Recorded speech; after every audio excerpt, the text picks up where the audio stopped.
नमस्कार दोस्तों, स्वागत है आपका हमारे चैनल पर। आज हम बात करेंगे स्वतंत्रता के बाद भारत में विज्ञान और प्रौद्योगिकी के सफ़र की।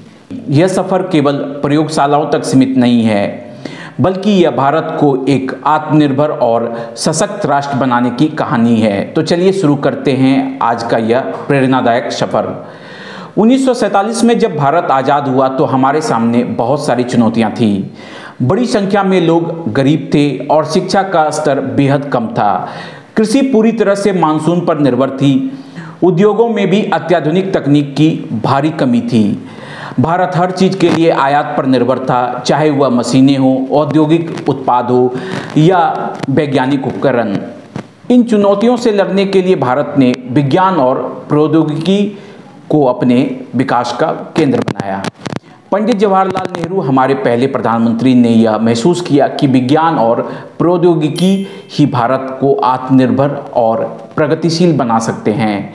उनके नेतृत्व में कई बड़े कदम उठाए गए, जैसे भारतीय प्रौद्योगिकी संस्थान IIT यानी Indian institute of technology.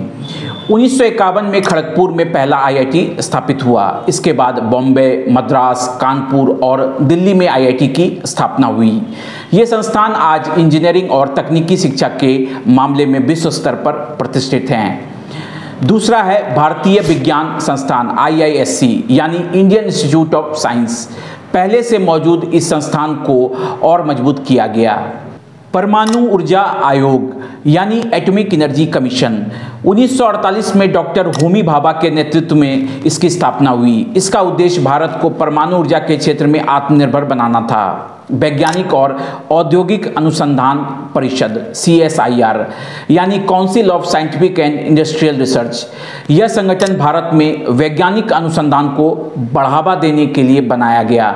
CSIR के तहत कई उन्नत प्रयोगशालाएं स्थापित की गई। कृषि अनुसंधान, भारतीय कृषि अनुसंधान परिषद ICAR यानी Indian council of agricultural research ने कृषि क्षेत्र में अनुसंधान को बढ़ावा दिया। इससे हरित क्रांति यानी ग्रीन रिवॉल्यूशन की नींव रखी गई। अब समझते हैं अंतरिक्ष में भारत की उड़ान। भारत का अंतरिक्ष कार्यक्रम दुनिया के लिए प्रेरणा का स्रोत है। 1969 में भारतीय अंतरिक्ष अनुसंधान संगठन यानी ISRO की स्थापना हुई।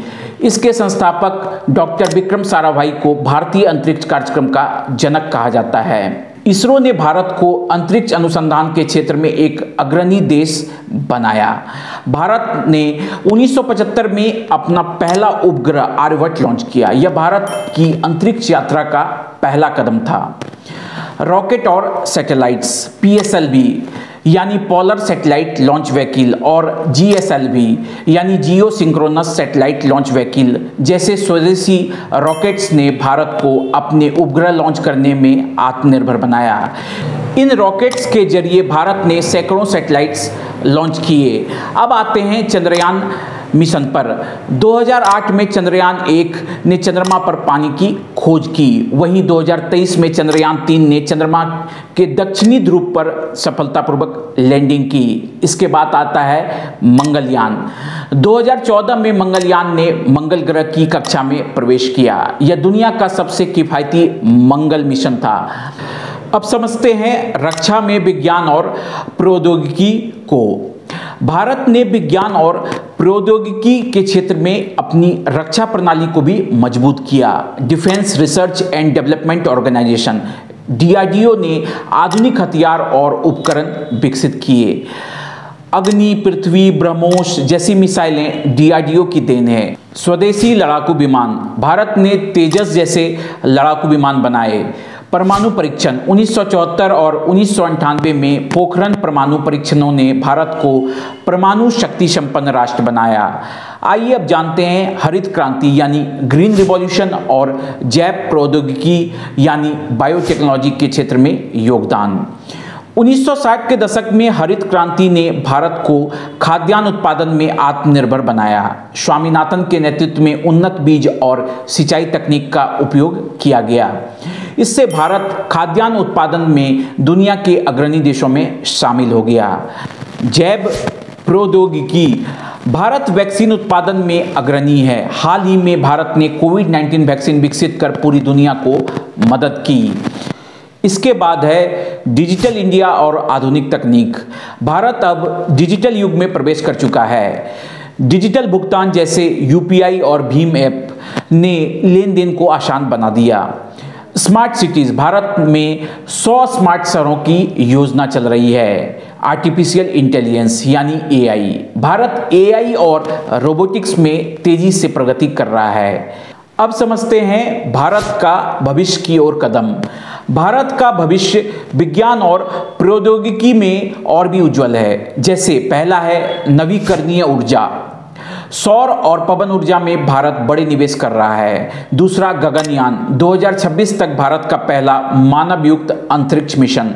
तीसरा सुपर कंप्यूटर, भारत ने परम जैसे सुपर कंप्यूटर बनाए हैं।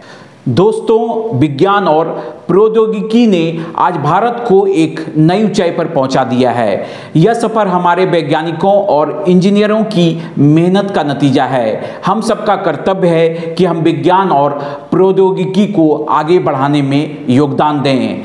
अगर यह वीडियो पसंद आया हो तो इसे लाइक करें, शेयर करें और हमारे चैनल को सब्सक्राइब करें।